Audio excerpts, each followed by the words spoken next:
விக்ரமாதித்த கதை. கதை 85. கதை தொடர்கிறது. 29வது சம்பிரதாயவல்லி பதுமை செல்லிய சித்தரேகையின் கதையும் 4 ரத்தினங்களின் கதையும். மறுநாட்காலையில் போஜராஜன் மறுபடி சிம்மாசனத்தில் ஏறி அமர முயன்றபோது 29ஆம் படிக்கு காவலாக இருந்த சம்பிதாயவல்லி பதுமை புதிய கதையொன்று சொல்லத் தொடங்கியது. இப்பூவுலகில் தனக்கு நிகர் ஒருவருமில்லை என்று புகழும்படியாக விக்கிரமாதித்தன் அரசு புரிந்து வந்தான். அக்காலத்தில் ஒருவனைக் கண்டதும் இவன் நம்மைச் சேர்ந்தவனா அல்லது பிறரைச் சேர்ந்தவனா என்னும் கேள்வியே அரசன் உள்ளத்தில் தோன்றியதே இல்லை. உலகம் முழுமையும் தன்னைச் சேர்ந்ததாக பாவித்து நடக்கும்போது அவன் எதிரியாயினும் நம்மில் ஒருவனே என்று எண்ணம்தான் தோன்றும். இவன் தம்மைச் சேர்ந்தவனா அயலானா என்ற கேள்வி தோன்றுவது ஒருவனுடைய குறுகிய மனோபாவத்தையே எடுத்துக் காட்டுகிறது.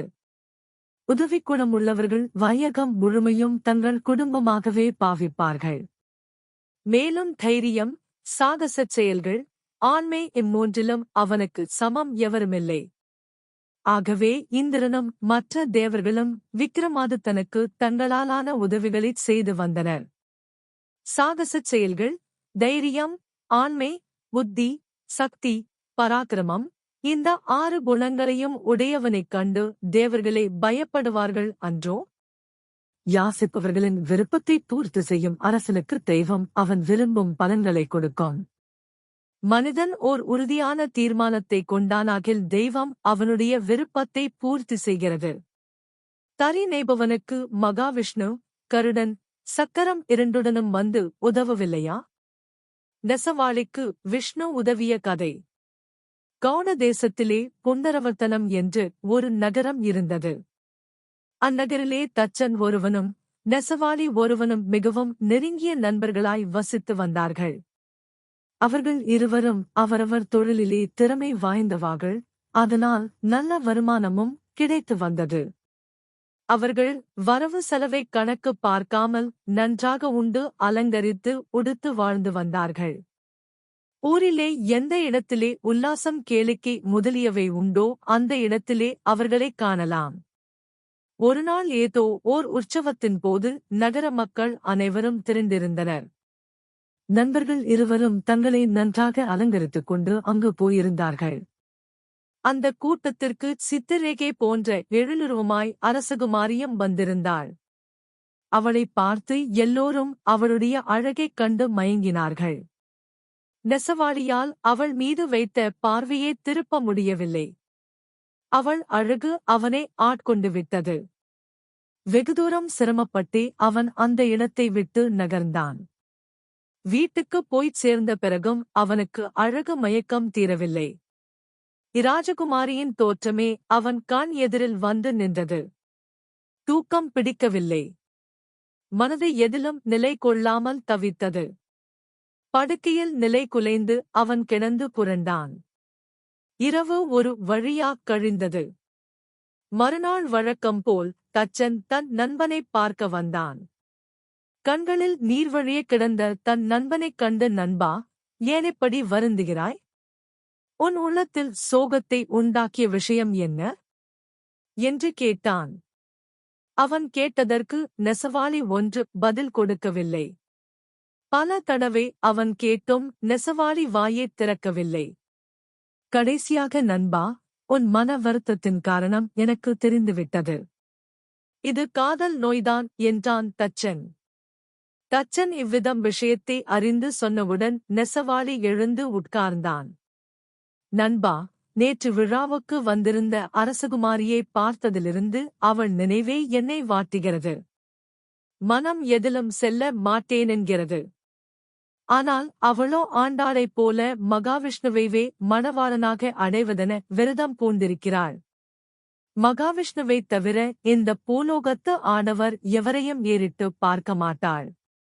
அவளை அடையாவிட்டால் நான் உயிர்தரிப்பது சந்தேகமே என்று கண்ணீர் உகுத்துச் சொன்னான். நண்பனுடைய ஏக்கத்தைக் கண்ட தச்சன், பயப்படாதே நண்பா, உன் ஆசையை நிறைவேற்றி வைக்க நான் ஏதாவது உபாயம் செய்கிறேன் என்று தைரியம் கூறினான். அதைக் கேட்டு நெசவாளியும் தைரியம் கொண்டவனாய் எழுந்து சென்றான். மறுநாள் தச்சன் கருடன் போலச் செய்த பொறி ஒன்றைக் கொணர்ந்து தன் நண்பனிடம் கொடுத்தான். அது பார்வைக்கு உண்மையான கருடன் போலவே வர்ணம் தீட்டப் பெற்றிருந்தது. அதில் விஷ்ணு ஏறி உட்காருவது போல் அமர்ந்து கொண்டு ஒரு விசையை முடுக்கினால் அது ஆகாயத்தில் பறந்து செல்லும், இஷ்டமானபடி அதன் மீது ஏறி பிரயாணம் செய்யலாம். நினைக்கும் இடத்தில் கீழே இறங்கவும் அதில் விசைகள் வைக்கப்பட்டிருந்தன. நண்பா, எல்லோரும் தூங்கிய பிறகு இன்றிரவே நீ விஷ்ணுவை போல வேஷம் தரித்துக் கொண்டு இந்தக் கருடன் மீது ஏறி பறந்து செல். நான் எல்லா விவரங்களையும் விசாரித்து வந்துள்ளேன். அரண்மனை மேல் மாடத்தில் அரச குமாரி மட்டும் படுத்திருப்பாள். இவ்விதம் தச்சன் அவனுக்கு வழி சொல்லிக் கொடுத்துவிட்டுச் சென்றான்.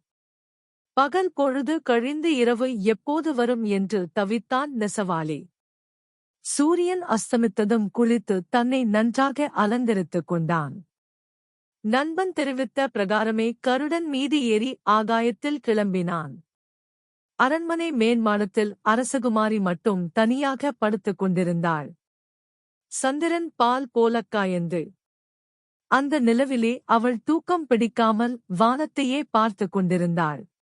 அப்போது கருடவாகனத்தின் மீது அமர்ந்தவராய் மகாவிஷ்ணு அரண்மனை மேல் மாடத்தில் இறங்குவது போல அவளுக்குத் தோன்றியது. அவ்விதம் வந்து இறங்கியவன் வேஷம் போட்ட நெசவாளிதான். அவனை மகாவிஷ்ணுவென்றே நம்பிவிட்ட அரசகுமாரி ஓடிச் சென்று வணங்கினாள்.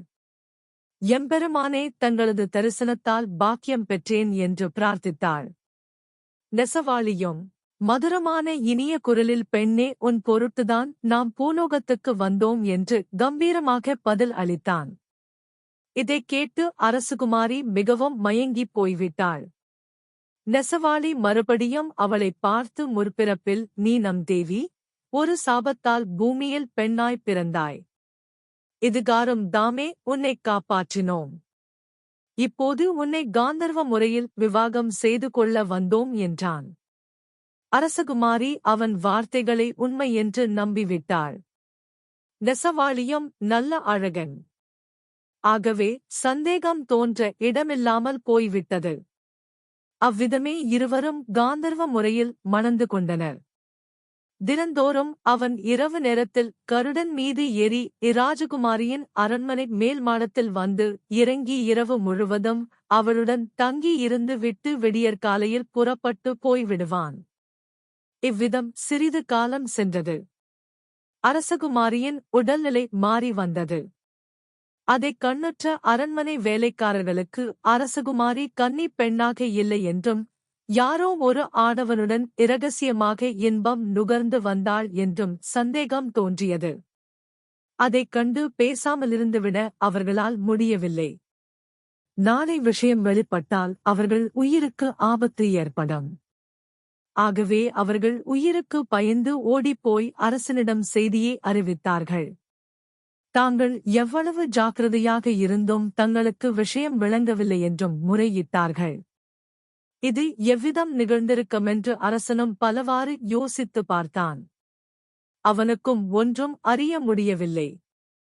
கடைசியாக பட்டமகிழ்ச்சியிடம் சென்று விஷயத்தைச் சொன்னான். செய்தி அறிந்த அரசி பதறிப்போய்விட்டாள். உடனே மகளின் அரண்மனைக்கு ஓடோடியும் சென்றாள். அரண்மனையை அடைந்து பெண்ணை பார்த்தபோது அவ்விஷயம் உண்மை என்று அரசிக்குப்பட்டது. அவளுக்கு அடக்க முடியாத கடுங்கோபம் ஏற்பட்டது. மகளைப் பலவாறாகப் பேசி கடிந்து கொண்டாள். இவ்வளவு வயதாகியும் உனக்கு எப்படித்தான் புத்தியோயிற்றோ? உன்னால் நம் குலத்துக்கே அவமானம் வந்துவிட்டது என்றெல்லாம் வசைபாடினாள். அவ்வளவையும் அரசகுமாரி தலைகுனிந்த படியே கேட்டுக் கொண்டிருந்தாள். கடைசியாக, அம்மா, நீ நினைப்பது போல தவறு ஏதும் நிகழ்ந்து விடவில்லை. மகாவிஷ்ணுவே தினமும் இங்கு வந்து போகிறார். மும்மூர்த்திகளில் ஒருவரை உன் மருமகனாக அடைவதில் நீ திருப்தியே கொள்ள வேண்டாம். இது மாபெரும் அதிர்ஷ்டம் என்று நடந்த விவரமனைத்தையும் தெரிவித்தாள். இதைக் கேட்ட அரசிக்கு முகம் மலர்ந்தது. மகளை உச்சி முகர்ந்து தன்னுடன் அணைத்துக் கொண்டாள். சந்தோஷமாக அரசனை அடைந்து விவரத்தை தெரிவித்தாள். தேவி குழந்தையின் வார்த்தையில் எனக்கு நம்பிக்கை இல்லை. மகாவிஷ்ணு நமக்கு மாப்பிள்ளையாக வருவதென்பது நடக்கக்கூடிய காரியமா? என்றான் அரசன். ஏன் அவநம்பிக்கை கொள்கிறீர்கள்? இன்றிரவு நாம் இருவரும் மறைந்திருந்து மகாவிஷ்ணுவை தரிசித்து விடலாம் என்றாள் ராணி. அதற்கு அரசன் சம்மதித்தான்.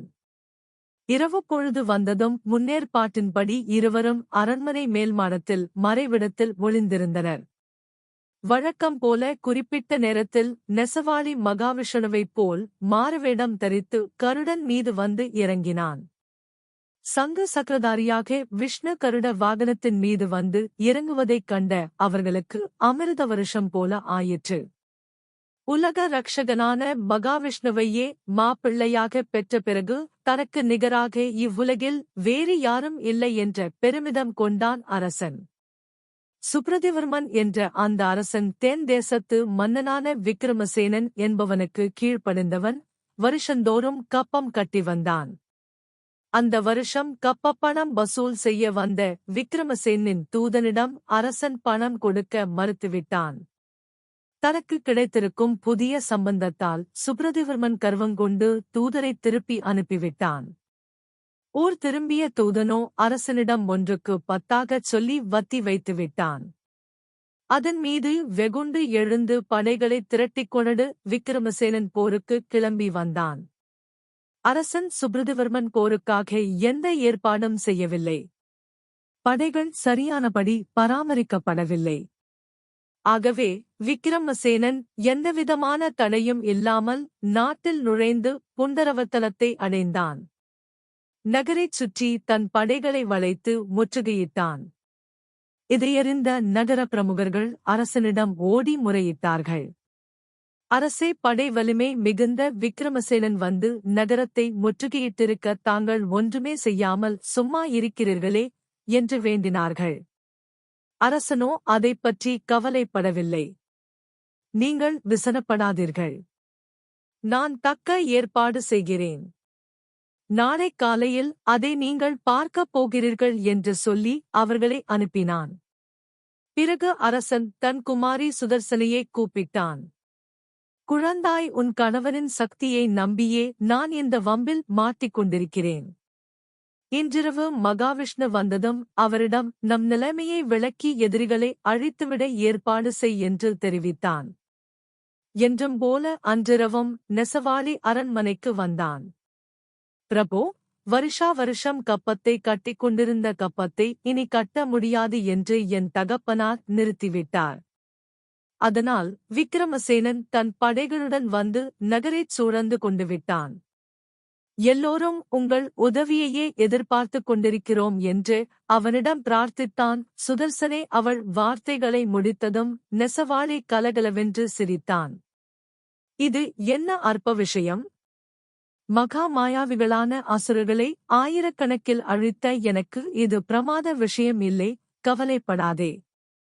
நாளை காலையில் நம் எதிரிகளை அழித்து விடுகிறேன். உன் தந்தையிடம் தெரிவித்துவிடு என்று அவளை தேற்றினான். சுதர்சனை தந்தையிடம் ஓடிச் சென்று நெசவழி சொன்னவற்றை தெரிவித்தான். கவலை நீக்கிய அரசன் உடனே நகரம் முழுவதும் பின்வருமாறு பறையறைய ஏற்பாடு செய்தான். நாளைச் சண்டையிலே விக்கிரமசேனன் படையில் உயிர் துறந்தவர்களிடமிருந்து யார் யார் பொன்னும் மணியும் யானையும் குதிரையும் ஆயுதங்களும் கைப்பற்றுகிறார்களோ அவ்விதம் அவர்கள் கைப்பற்றியவைகளைத் தாங்களே எடுத்துக்கொள்ளலாம். அவை அவர்களுக்கே சொந்தம். இவ்விதம் அரசனின் செய்தியைக் கேட்ட நகர மக்களிடையே வியப்பு ஏற்பட்டது. அரசனுடைய அஞ்சா நெஞ்சையும் வெற்றி கிட்டும் என்ற அவன் மன உறுதியையும் கண்டு அதிசயித்தார்கள். தோற்று ஓடப் போகும் எதிரிகளின் படையினருகே புகுந்து அகப்பட்டதைச் சுருட்ட ஏராளமானவர்கள் திரண்டு எழுந்தனர். இந்நிலையில் நெசவாளியின் மனத்திலே பெரும் புயல் வீசிக் கொண்டிருந்தது. காதலியை தேற்ற வேறு வகையிலாது அவ்வார்த்தைகளைச் சொல்லிவிட்டான். இப்போது அவன் என்ன செய்வது? தீரம் மிகுந்த போர்வீரர்களை எதிர்த்து போரிட அவனால் எப்படி முடியும்? கருடன் மீது ஏறி ஓடிப்போய்விட்டால் அவ்விதம் செய்வதன் மூலம் அவன் தப்பிவிடலாம். ஆனால் மறுபடியும் அவன் தன் காதலியை பார்க்க முடியாது. போரில் வெற்றி பெறும் விக்கிரமசேனன் அவளை என்ன செய்வானோ? காதலியை பிரிந்து உயிர் வாழ்வதென்பதும் அவனால் முடியாத காரியம். அவ்விதமின்றி போர்க்களத்தில் இறங்கினாலும் சாவு நிச்சயமே. எப்படி பார்க்கப் போனாலும் சாவு அவனுக்கு காத்திருக்கிறது.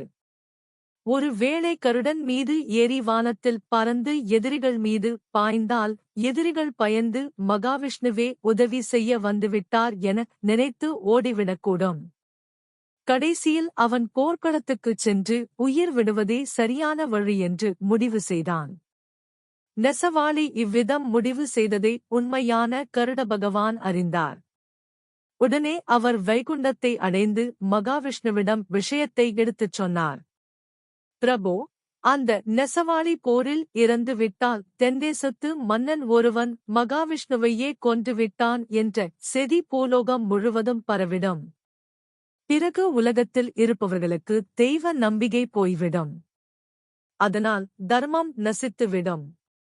இதற்கு நீங்கள் ஏதாகிலும் ஒரு வழி செய்தாக வேண்டும் என்று முறையிட்டார். மகாவிஷ்ணுவும் இதை நன்கு யோசித்துப் பார்த்தார். கருடனின் வார்த்தையில் உண்மை இருப்பதை உணர்ந்தார். ஆம், நீ சொல்வது உண்மைதான். நெசவாளிக்கு நாம் உதவி புரிய வேண்டியது அவசியம். அவன் உடலில் புகுந்து சக்ராயுதத்தை இயக்குகிறேன். நீயும் அதேபோல கருடன் உடலில் புகுந்து இயக்க வேண்டும் என்றார். கருட பகவானும் இதற்கு ஒப்புக்கொண்டார். மறுநாள் காலையில் நெசவழி வழக்கம் போல பொழுது விடுவதற்கும் முன் எழுந்து போய்விடவில்லை. அதற்குப் பதிலாக அவ்விடமே தங்கிவிட்டான். காலையில் எழுந்து ஸ்நானம் செய்து தன்னை நன்றாக அலங்கரித்துக் கொண்டான். போர்க்கோலம் பூண்ட கருட வாகனத்தின் மீது ஏறி சூரிய உதய சமயம் ஜகஜோதியாக மின்ன அரண்மனை மேல் மாடத்திலிருந்து உயரக் கிளம்பினான். அவன் உடலில் மகாவிஷ்ணுவும் பொம்மைக் கருடனில் உண்மையான கருட பகவானும் புகுந்த கொண்டனர். இந்த அதிசயத்தை மகாவிஷ்ணு அரசனின் உதவிக்கு சங்குசக்கதாரியாய் கருட வாகனத்தில் வந்ததைக் கண்டு ஜனங்கள பிரமித்து விட்டனர். அப்போது வானிலிருந்து பொன்னும் மணியும் வரஷித்தன. விஷ்ணுவும் தம் சங்கை எடுத்து ஊதி பேரொலி முழங்கினார். அவருடைய சங்க நாதத்தைக் கேட்ட எதிரிப்படை நிலை குலைந்தது. யானை, குதிரைகள் மூலைக்கு ஒன்றாக ஓட்டம் பிடித்தன. போர்வீரர்கள் வானத்தை அண்ணாந்து பார்த்தவாறு மலைத்து நின்றுவிட்டனர். இந்த அதிசயத்தைக் காண தேவர்களும் வானிலே தோன்றினார்கள். அதே சமயம் நெசவாளி சக்ராயுதத்தை விக்கிரமசேனை குறித்து வீசினான். அது அவன் சிரத்தை கொய்துவிட்டு திரும்பியும் அவன் கையை வந்தடைந்தது. இதைக் கண்ட அரசர்களும் சேனாதிபதிகளும் கீழே விழுந்து தங்களை ரட்சிக்குமாறு மகாவிஷ்ணுவை வேண்டினார்கள். நெசவாளி அவர்களுக்கு அபயம் அளித்து பயப்பட வேண்டாம். இனி நீங்கள் இந்நாட்டு மன்னான சுப்ரதேவர்மனையே சக்கரவர்த்தியாக ஏற்றுக்கொண்டு அவனுக்கு அடங்கி நடக்க வேண்டும் என்று தெரிவித்தான். அவர்களும் இதற்கு ஒப்புக்கொண்டார்கள். அவ்விதம் சுப்ரதவர்மன் பேரரசனாக ஆனான். இவ்விதம் நெசவாளி கதையை முடித்துவிட்டது. கதை தொடரும்.